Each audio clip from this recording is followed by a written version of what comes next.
Welcome to Keeping Up with Our Community, a podcast for and about Romeo Community Schools.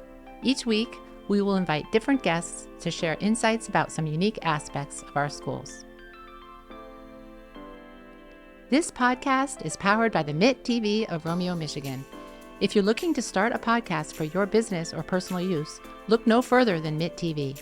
They can get you access to equipment, a production engineer, and you can even edit your podcast. That's all right here at the MIT TV of Romeo, Michigan, and you can contact them right now via email at mit.tvromeo@gmail.com. That's mitt.tvromeo@gmail.com. Hello, my name is Mary Ann Brush, and I am the Communications and Marketing Supervisor for Romeo Community Schools. It is my pleasure to introduce Episode 5 of the Keeping Up with Our Community Schools podcast. Today's episode will focus on culture building, curriculum, and collaboration at our 5 elementary schools. With us are Mr. Rob Murray, Executive Director of Teaching and Learning, and our elementary principals, Roger Bennett, Amanda Moore Elementary, Rita Van Staveren, Hamilton Parsons Elementary, Paul Essien, Hevel Elementary, Lisa Wycheck, Indian Hills Elementary, and Dana Hepner, Washington Elementary. I will now turn it over to Mr. Murray to begin the discussion. Thanks, Marianne. Appreciate it. As she mentioned, the purpose of this episode is to pull back the curtain a little bit at the elementary level to allow our listeners to get a taste of some of the critical work that goes on behind the scenes to make our elementary schools outstanding. We have our rockstar elementary principal crew here today to talk about the 3 C's: culture, collaboration, and curricular resources. We know that building a positive culture in our schools is important. There's a famous quote by Peter Drucker that says, "Culture eats strategy for breakfast." And this implies that the culture of an organization always determines the success, regardless of how effective your strategy is. Schools are a bit unique in that the culture affects both adults and children, which is kind of a juggling act for our principals. I'm wondering if each of you can take a minute or two to discuss what intentional steps are taken to maintain a vibrant culture at your buildings. Dana, let's start with you. Sure. So when I began as the principal at Washington nearly 6 years ago, man, time sure has flown by. Oh, yeah. But culture was a common theme among my staff in regards to areas where they felt that we needed to grow as a school community. So we really set off on an intentional journey to work on this together and determined that we would implement the program Caring School Community at Washington, really to create a space where students and adults were all speaking a common language and learning the same things about positively and appropriately interacting with others in our building. And this really involved adult learning, student learning, building norms, explicit instruction, and modeling of appropriate behaviors and ways we treat each other, and really lots and lots of communication between students and adults and our families. I'd say it's taken us a few years to fully implement these routines into our school community, teaching our students and being reflective as adults with our own tendencies, and thus positively impacting the school culture. So, I think that what we've really learned through this process is that no one person can own the culture of a particular organization. It takes a lot of intentional work to know better and then do better, and to make sure that everyone within the community is really holding each other accountable for making positive contributions to the culture at large.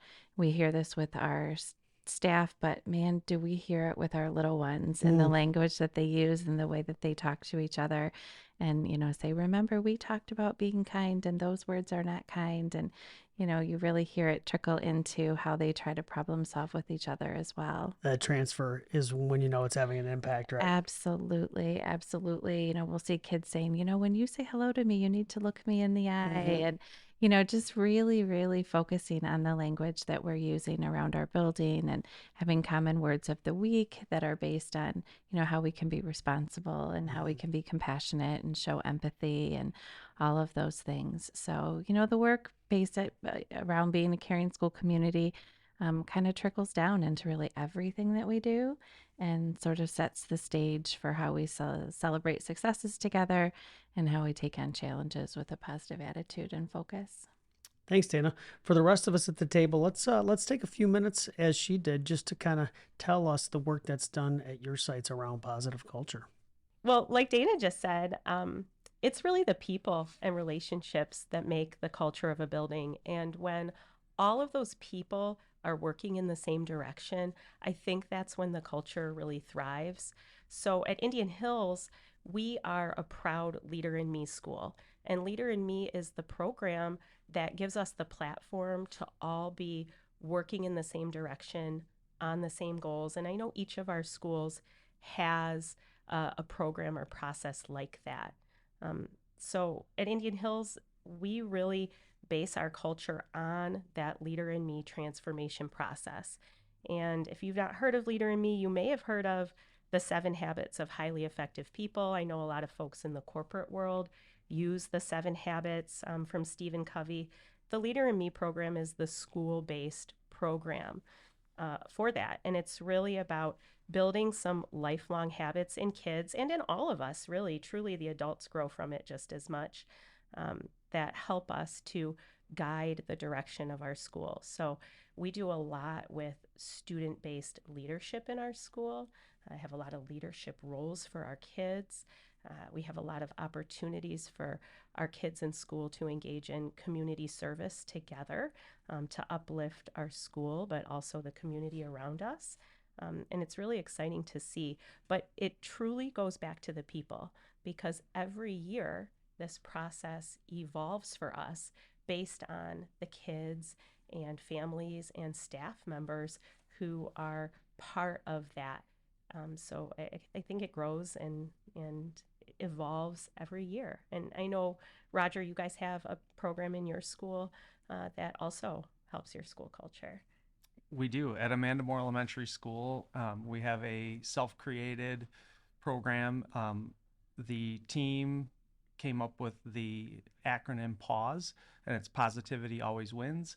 And it's basically just a framework that we utilize to frame our decisions with kids. And all of the things that we do, we want to bake positivity into everything that we do. Our positive behavior interventions and supports, we reinforce positive behavior on both an individual level and a group level, and it leads to incentives and prizes and raffles and things that kids can get excited about.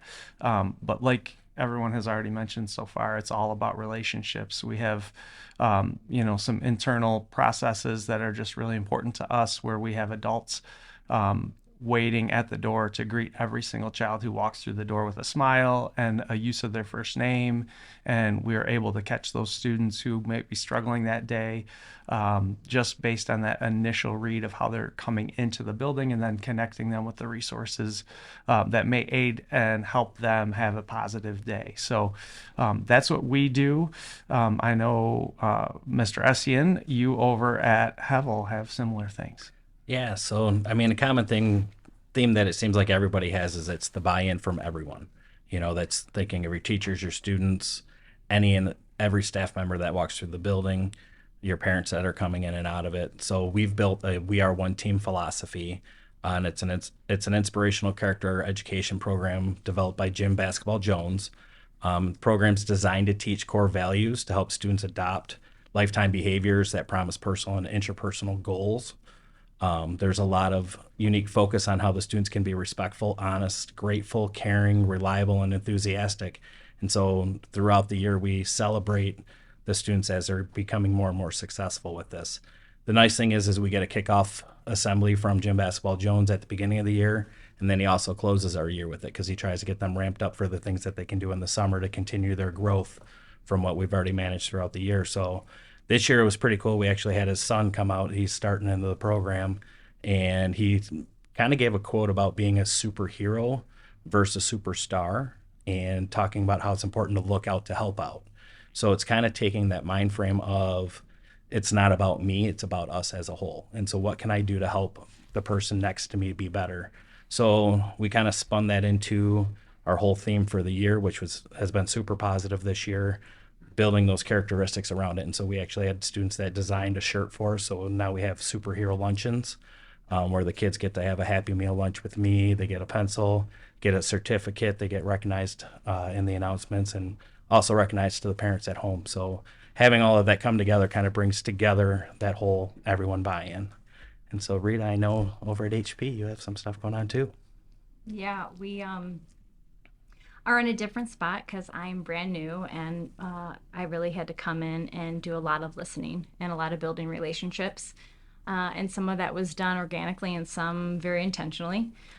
Some things that were done intentionally is really getting to know my staff first. So we each had individual conversations, and I had questions that would kind of dig into who they are as a person to help me work with them best. Finding out if they're introverts, extroverts, how they respond to things, how they communicate best, what are things that may make them be misunderstood. And then we did a whole group, and it was really eye-opening because we realized that even the staff that knew each other well got to know each other better.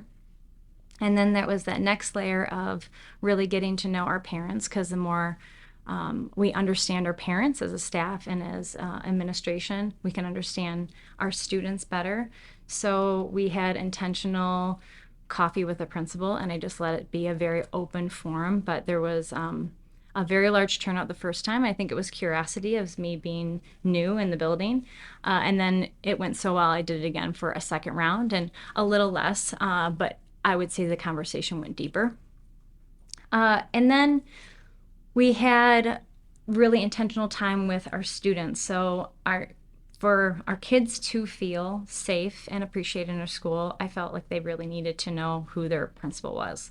So I took time every month, starting with the first month of doing a read aloud, and it was based on I Wish You More, and I've read it to staff and our parents and our students, and it was really just letting them know that I want what's best for them, and that our staff wants what's best for them, and that our parents do as well.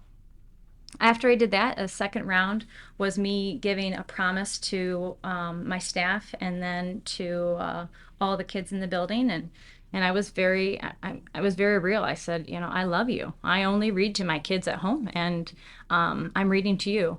And that was a part of my promise, and I asked teachers to also give a promise to their kids and post it on their door. We are a Leader in Me school as well.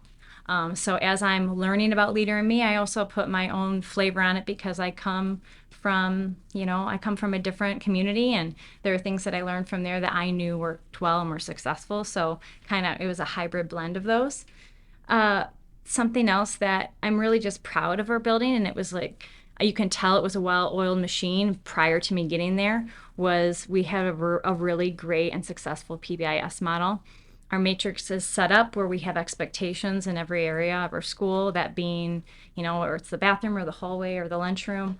But the celebration piece has really been a joyful experience for our kids. So, as classes earn rewards, or kids earn individual rewards. You either have a child that's getting to get a prize every Friday, or we have a whole school assembly. We had a Mad Science just come out. We did a glow party. We are constantly thinking, I think they're going to dunk tank me at some point. I should have maybe thought twice about that. So, keeping it fun, I think kids need that because they work really hard. We have a new program right now with CKLA, and I feel like as they're building that stamina to cut loose, but still recognize each other in that process of, I think it's all related. If we have strong relationships and a good positive culture, I think we learn best. In addition to that, I think we need to have a little fun. So yeah, I'm super happy to be here. I got a great team, and I'm learning a lot, and I can't wait till next year because I can only get better. And there's so much to celebrate, right? Like, I think that's a common theme we heard through everyone talking today, is that just so many ways to celebrate kids and celebrate the community that we have. And Rita, I know you and I have had some conversations this year because you're new to Romeo this year. And this is my 11th year, here at Indian Hills.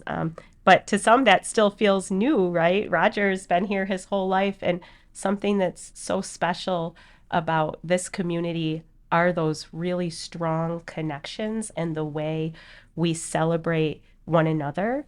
And it's really cool to hear about each of your schools and hear about how every school has its own flavor, but all of our schools, I think, are connected around this really strong foundation of community and support, and the way we just connect, everyone trying to connect with one another.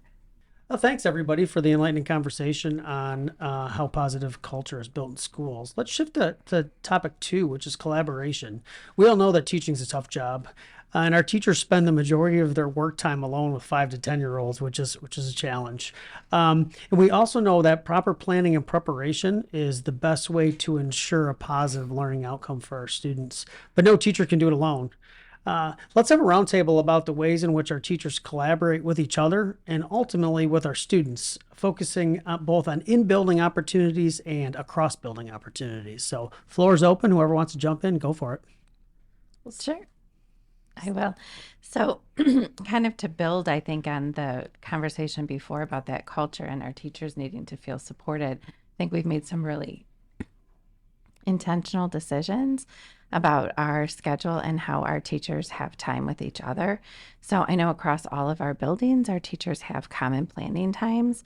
So when their kids go to specials, they have that 45 minutes together where they can work on instructional plans and student data and all of those areas that we know teachers need to have time to collaborate together. So that common planning time is super important to them. And on top of that, they have CAS meetings every week, which stands for Collaborating Around Student Success. And I think that that's a pretty unique structure to our elementary buildings in Romeo. So on top of that common planning time that Dana talked about, they have a once weekly opportunity to meet outside of that prep time, but still within the frame of their workday, so that they can dig really deeply into how their students are progressing and what teachers can do to adjust and make intervention in their instruction so that they can meet the needs of individual learners and small groups of learners who may need something more or different in order to achieve the learning outcomes that we want for all of them. This is, I think, is this the 3rd year of CAS meetings? It is, yes. And ever since the onset of CAS meetings, I think teachers have really taken that opportunity to heart, and they use every moment of that CAS time. And, at first when we introduced it, everyone, I think, knew that they had things that they wanted to get done, but weren't sure how this would be different from prep time. And now I think they really utilize every moment of their CAS time to support kids. And we're seeing the results of that. So this year, I know we instituted something new related to CAS. So there's a CAS meeting every week, but one of those weeks we now have CAS Plus. Mm-hmm. Roger, can you talk a little bit about CAS Plus? Absolutely. So it is an effort to get a more structured approach to our multi-tiered systems of supports. So we have really robust assessment protocol that we utilize on a regular interval. So we've always been in Romeo Community Schools a very data-rich environment. We have a lot of information about our kids and what they're learning. What we needed was a little bit more structured time where teachers had the opportunity to collaborate with their teammates and go over that data, determine which students were most in need of intervention, and then have some real meaningful conversations about what types of interventions, what types of classroom strategies, what types of modifications could be made. They could be tried, and then they could be monitored to see, did it have the effect that we would hope that it would have on the student? So CAS Plus really created a once a month structure. So we take one of those CAS meetings and we give the grade level teachers the opportunity to bring in our interventionists. So every elementary school has a math and a reading interventionist. Those individuals join the process during that, as well as maybe a school social worker if the interventions that they're looking for are more behavioral in nature. And it gives them that opportunity to talk about the students who are most in need of additional support. They brainstorm, they collaborate, they develop a plan, and then they go out and they implement the plan for a given period of time. And then at one of their future CAST Plus meetings, they determined through progress monitoring, did the plan work? What results did we get? And do we need to maybe go to a different level or continue with status quo? It's been an outstanding addition to our overall structure for kids. Awesome. Not only do our teachers benefit from learning from each other within their buildings, right, in grade level teams, we also have tried to provide opportunities for teachers to have some interaction and learning and collaboration across district. Does somebody want to talk a little bit about what that looks like? Sure. So we have one wonderful advantage in Romeo, and that is the size of our district. We are large enough to have a variety of voices and expertise by the size of our staff, but also small enough to bring our entire elementary staff together for professional development. So those teachers are able to be in a shared space when we have professional development, and we make sure to plan grade level time as well as vertical time, amongst the K-5, so that we can make sure that we have that unity, but also that teachers have time to talk to people that they might not otherwise see. So I think that's something that we do very well with our professional development, is make sure that all of our teachers are receiving the same messages and have the same time to collaborate together.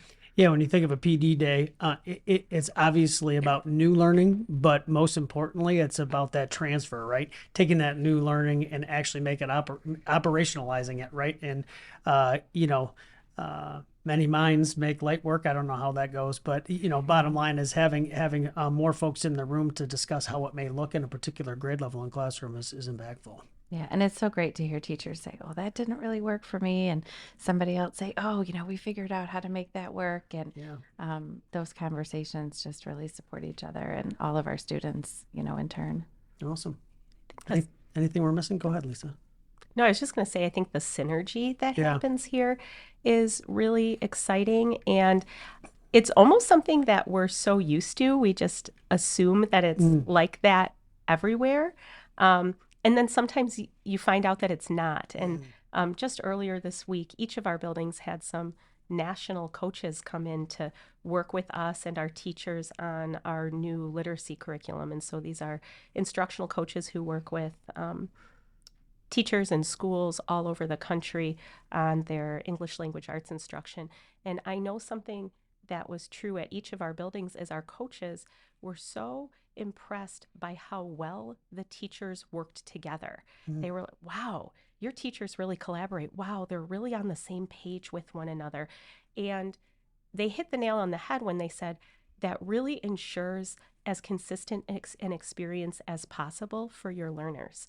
So the third graders in one classroom at Indian Hills are getting the same experience or very similar experience to the kids in the classroom down the hall, and also over at Amanda Moore and at Washington.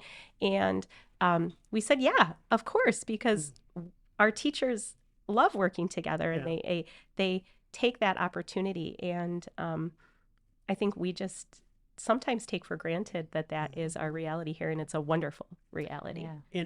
And you just made a nice segue into our third topic related to curricular resources. When you think of the elementary level, right, we have resources that are set up to not only address learning at a grade level, but then also provide a preview, if you will, in terms of learning for grade levels to come. So the importance of following that sequence, right, in kindergarten and first grade and second grade is setting the stage for learning, right, in third, fourth, and fifth, because those foundations will be in place, and obviously through 6-12. But the importance of that guaranteed and viable curriculum and that inter-radar reliability of the way that teaching and learning is going is super important to elementary success. When you think about elementary curricular resources, the lifeblood of teaching and learning is quality instruction that's driven by quality curriculum resources. We're doing a nice job in Romeo of building, right, our curricular bank, if you will, starting again with our adoption of Amplify CKLA this year. Each of our principals, will take a moment to explain how we attack our 4 core areas as well as specials. Paul, why don't we start with you and science? So I have the pleasure of talking about science, and our curriculum for science is our Phenomenal Science, which is a K-5 science curriculum created by Michigan teachers for teachers everywhere. This program follows the next gen science standards. The inquiry based program uses real world phenomena to engage students, and every unit is organized using the 5E model of science education, where they're going to engage, explore, explain, elaborate, and evaluate. So, when we talk about engaging, this is the teachers gaining an understanding of student knowledge while fostering an interest in upcoming concepts. When we're exploring, the students are actively engaging in concrete learning experiences. Explaining, this is the teacher led phase that helps students synthesize and ask questions for clarification. Elaborate gives students the opportunity to apply what they have learned. Students may be asked to create presentations or conduct additional investigations. And when evaluating, teachers observe how well students are grasping the core concepts. So students are going to be using those driving questions and explorations to explain real world phenomena to help themselves, their peers, and their teachers. So it's an awesome opportunity for them to collaborate and dive deep into the science curriculum.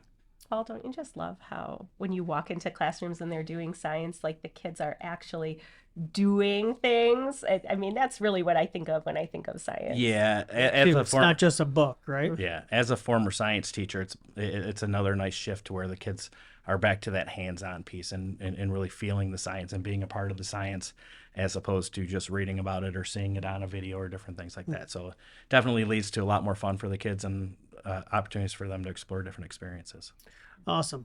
So, Lisa, we have an upcoming podcast in which we're going to dive a little bit deeper into this topic, but why don't you tell us a little bit about your ELA resources? Yeah, so ELA, or English Language Arts, is that overarching content area that covers reading, writing, speaking, and listening. So it really makes up a very significant portion of the elementary school day. And we now have a comprehensive curricular program for our ELA instruction that's called Amplify CKLA. And this program's new to us this year, and it's a structured literacy program with knowledge building woven throughout. So through the use of Amplify CKLA, our teachers are providing explicit instruction in each of the areas of literacy. So that includes phonemic awareness, which is the ability to manipulate sounds in words. That's happening at our earliest elementary levels as kids are learning to play with words, play with sounds, listen for how the sounds change. And that's such an important building block to the next level, which is phonics. And that's the ability to connect those sounds to text. Also, through our program, teachers are giving explicit instruction in grammar and spelling. And I know that's something that has been maybe absent or downplayed in recent years, but is so critical to developing skilled readers and skilled writers. There's explicit vocabulary instruction in Amplify CKLA, as well as letter formation and handwriting, writing skills, and of course, speaking and listening skills, which I think not everybody thinks about as being something that you directly teach. And yet it's so important to teach our students how to listen in a careful way, to hear and comprehend, and also to speak and communicate their ideas clearly. So all of this is part of our CKLA Amplify program. And within all of that, there's a broad base of background knowledge that's being built into the program. So it's really critical for all learners to have a base of background knowledge in order to be successful readers. And there are useful topics throughout each of the grade levels that spiral back through so that kids can deepen knowledge over time. So some examples of those are like about space and the solar system that comes back through over multiple years. Topics about the human body and that spirals through. Topics about ancient civilizations and how those impact our world today. So, this structured approach to literacy development is grounded in decades of literacy research. And I'm really proud of our teachers and how they're doing in this first year of implementation with Amplify CKLA. And I'm really excited for our kids because of the growth we've seen in them already in just a few short months. Awesome. Dana, as our resident math expert and former math coach, can you talk to us a little bit about Engage New York, ZERN, IXL, everything that goes into teaching kids mathematics? Well, you know me well, Rob. Math is my passion. And math does tend to also be another one of those core instructional areas that teachers spend a great deal of time working with students on developing. So, back in 2016, our curriculum committee recommended replacing a very long standing math curriculum series we were using. If you've been in Romeo a long time, you might remember Trailblazers. That was here forever. It but wasn't blazing any trails at that point. it was not, for sure. Would by way of the Chevy Trailblazer. And so we ended up replacing that with Engage New York, and that was better aligned to the evolving state standards that were, really coming out at that time. This was a huge shift for our teachers to transfer to Engage New York. And it was big for our parents and our students too, because it really had students looking at math through the lens of understanding the inner workings of patterns of numbers beyond just memorizing facts. So we saw some really good gains in not only student learning, but also in adult learning about how students actually acquire foundational knowledge around numeracy. And we noticed that staff at the secondary level even commented that they were seeing our, fifth graders that were rolling into the middle school as sixth graders coming with really a better grasp of numeracy. So that was definitely a celebration for us. But it was 8 years ago that we started that process. And we do have a process for curriculum review in our district. So heading into the 24-25 school year, elementary math is a focus for our curriculum study. And we'll be making some decisions by, doing some dig to determine if we're on the right track with our current curriculum, or if there might be other resources that are now available that will support the learning of our students in better ways. So that's always a really exciting time, albeit a little bit nerve-wracking when you're making decisions of that magnitude. But it's always great when we have the chance to evaluate new opportunities for our students. Excellent. Thank you. And Roger, why don't you bring us home with the core four and tell us a little bit about K-5 social studies? Okay, so with our social studies curriculum, we have a state standards in social studies that follow a scope and sequence that kind of build on each other. So beginning with kindergarten, our main theme with kindergarten students, it's myself and others. And the sequence of study progresses from there. And in first grade, our students focus on families and schools. In second grade, our students will focus on the local community. In third grade, they move to Michigan studies. In fourth grade, the United States. And in fifth grade, integrated U.S. history. So you can see that scope and sequence that just kind of explodes out from the student and their family, and it continues to expand as the children go through their K-5 experience. Awesome. Thank you so much. Rita, so we do more than just teach a core four, right? Science, ELA, math, and social studies. We also have this thing that kids love called specials. Why don't you tell us about our special areas, art, music, PE, and STEM? They do love specials. I feel like it's a pause in their day, but it's also a very intentional time to think differently, be creative, and still learn about history, culture, and people around the world. So we have PE, and for our students to be active and get that energy out is super important. We just actually just started something called the Lou Interactive. I was hoping you'd talk about that. And I'm really fortunate that one of our buildings, my building in particular, got to have it all.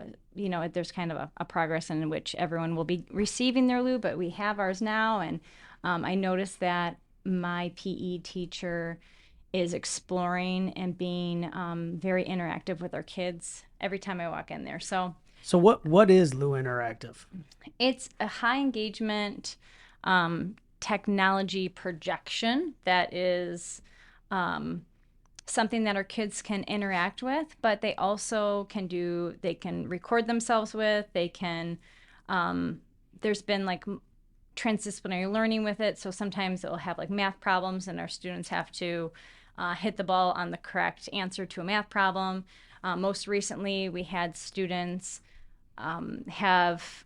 they had two goal. It became a goal, so the students were using it as a goal, and it was keeping points. We also had students be recorded, and they were learning how they would do a proper throw. So he had a rubric aligned with the student being recorded, and then they were able to gauge how that student did. Kind of sounds like it's a giant iPad on the wall. Is that a good way to think of it? That kids can throw things at and hit and. That's a great description of it. Okay. I feel like it can do more than we know. Sure. So Yep. we're still kind of in that like just phase of kind of exploring it. We have, so our K2 learners and young fives as well, they're really focusing in PE on those gross motor skills, how to move their body accordingly for the sports to come. But then we have our 3rd through 5th grade students that are learning like the step kick for soccer. They're choreographing their moves to actually learn the rules in the game itself.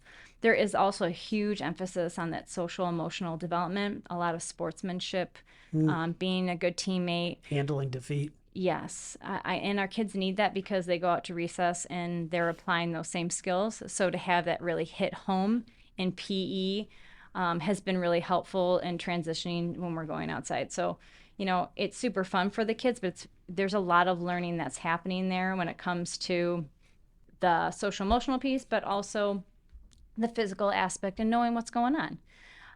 Then we moved to music, and most recently I was in a kindergarten class, and right now they're doing a blend of putting movement with music. So our students were, for Black History Month, they were learning sign language that has to do with Dr. King. So Dr. King is caring, Dr. King has peace, and they're learning the motions to go along with it. And I think it's really important that, there's a blend of learning that's happening within our specials that because we're also learning about Dr. Martin Luther King in our classroom. So just to have that bleeding into our specials, I think is super important.